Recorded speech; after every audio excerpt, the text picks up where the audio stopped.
Kasus Sambo bagaimana? Siapa yang bisa monitor Sambo kalau dia masih menjalani hukuman? Jadi omon-omon aja.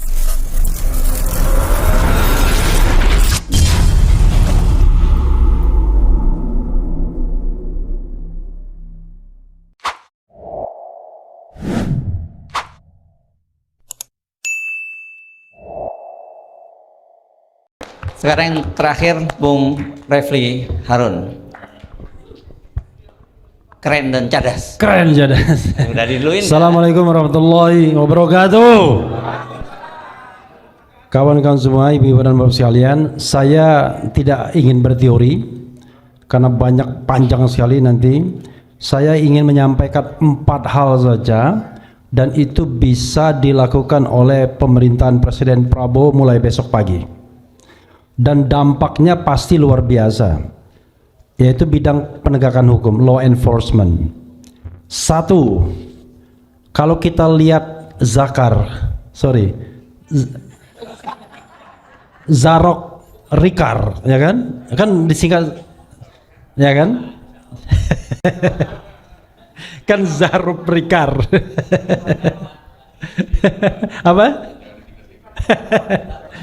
Itu coba bayangkan ya, ditemukan uang 920,9 miliar plus 51 kilogram emas antam, hampir 1 triliun dari 1 Markus selama 10 tahun paling tidak menjabat sebagai Kapusdiklat di Mahkamah Agung 2012-2022. Bayangkan, itu baru 1 Markus.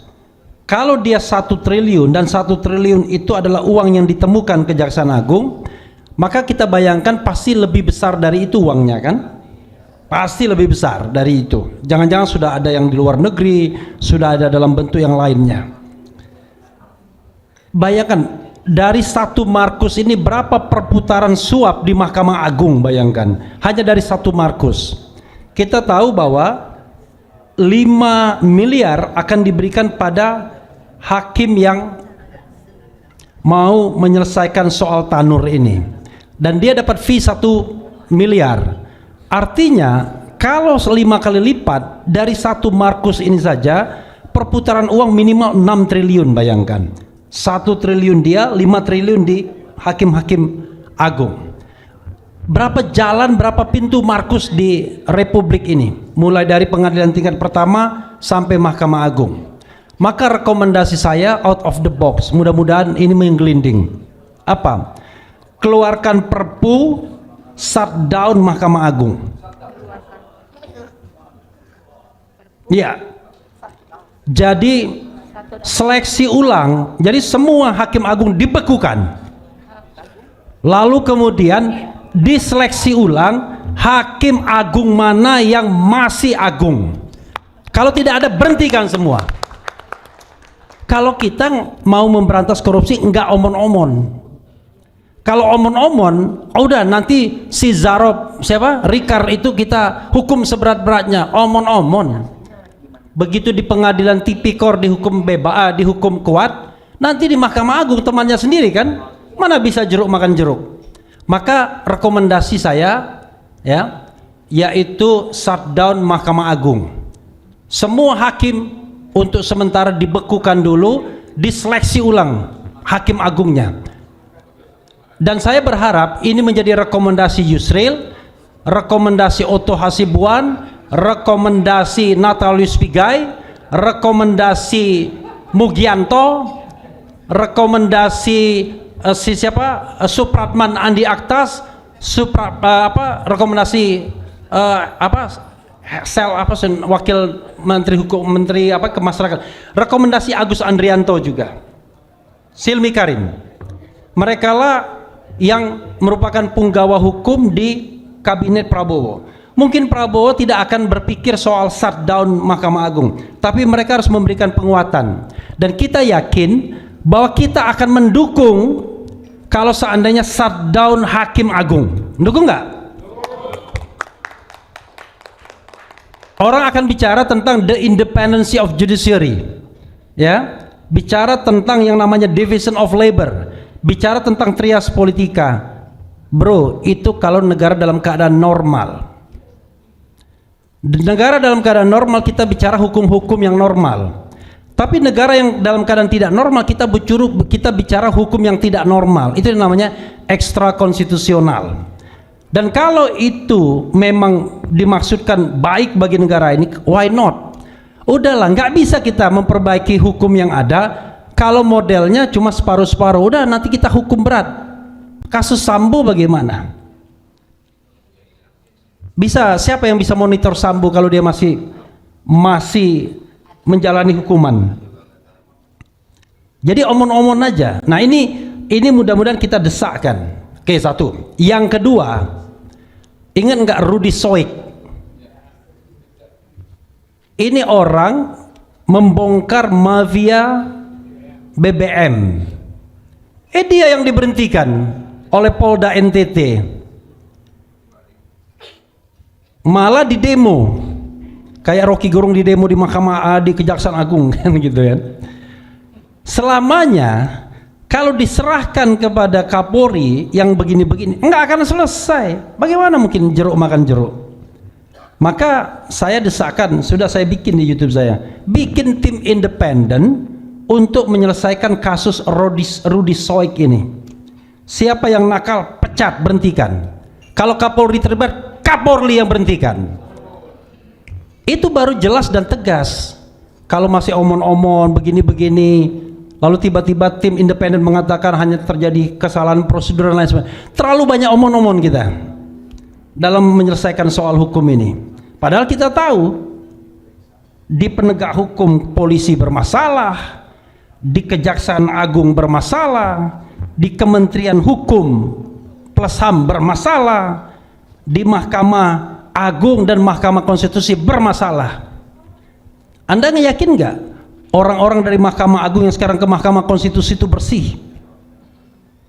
Itu bermasalah.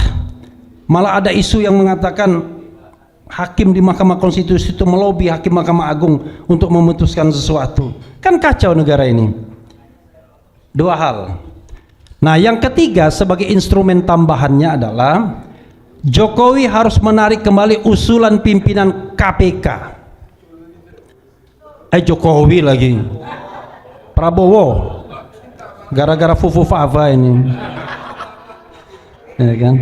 Ada lagunya sih, rasa cemas, hidup berat, dunia gelap, Fufu Fava, makzulin aja.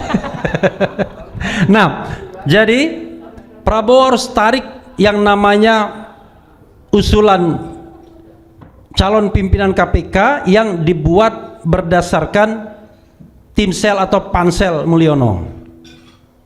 Itu nggak sopan sebenarnya. Coba bayangkan, ini kan strategis, bagian dari upaya untuk melakukan pemberantasan korupsi, tapi disabotase oleh Jokowi pada akhir masa pemerintahannya, dan kemudian sudah terpilih calon pimpinan KPK. Padahal kita tahu tidak akan kuat. Karena itu kita desakkan agar ditarik kembali, bikin sebuah seleksi pimpinan KPK yang transparan, partisipatif, bisa dipertanggungjawabkan hasilnya. Cari orang-orang terbaik yang memang jagoan memberantas korupsi. Kan begitu. Nah, kita desakkan juga itu kepada Yusril Iza Mahendra, Otto Hasibuan dan lain sebagainya. Yang kita nggak yakin juga apakah dia clear. Ya kan? Kalau Refli Harun nggak pernah yang namanya nyuap hakim. Iya, saya bersumpah kepada Allah Subhanahu Wa Taala sebagai seorang advokat nggak pernah. Karena saya nggak pernah beracara di pengadilan negeri, soalnya acara di Mahkamah Konstitusi saja. Nggak tahu kalau Aziz Januar pernah nyuap hakim nggak? Nah, kita frankly speaking aja, mereka yang menyuap hakim itu berhentikan. Seumur hidup tidak punya standing untuk beracara. Tapi untuk yang lain boleh, silakan. Hakim yang terlibat berhentikan. Oke. Dan tambahannya adalah kembalikan orang-orang berintegritas seperti Novel Baswedan dan kawan-kawan ke KPK kembali. Lalu yang terakhir adalah keluarkan Perpu juga untuk menghapuskan Undang-Undang 19 tahun 2019 tentang perubahan kedua undang-undang KPK yang menyebabkan KPK seperti hari ini, tidak independen, menjadi bagian dari eksekutif dan lain sebagainya. Nah, 4 langkah yang saya katakan ini, 5 ya sebenarnya hitungannya jadi 5 ya. 5 langkah yang saya katakan ini bisa dilakukan pemerintahan Prabowo mulai besok pagi. Jadi tidak 5 tahun ke depan, enggak, besok pagi bisa dia lakukan. Mengeluarkan perpu bisa besok pagi, membuat tim independen bisa besok pagi, dan lain-lain yang 5 itu semuanya bisa besok pagi. Dari sini kita akan terbangun optimisme kita bahwa Prabowo presiden yang serius. Karena saya tidak mau lagi bicara kondisi sebelum 20 Oktober 2024. Ya kan, nanti membuat kita melankolis kan begitu. Tapi kita bicara setelah 20 Oktober 2024. Saya tidak bicara lagi siapa orangnya, tapi apa yang dia kerjakan untuk satu bidang ini. Bidang lain nanti kita akan pelototi sama-sama sampai kemudian kita membuat evaluasi 100 hari, mana menteri yang layak, mana menteri yang tidak layak untuk diteruskan. Yang tidak layak itu karena dia korup dan memang biang korupsi. Yang kedua adalah karena dia tidak profesional, tidak bisa bekerja dengan baik. Wassalamualaikum warahmatullahi wabarakatuh. Merdeka!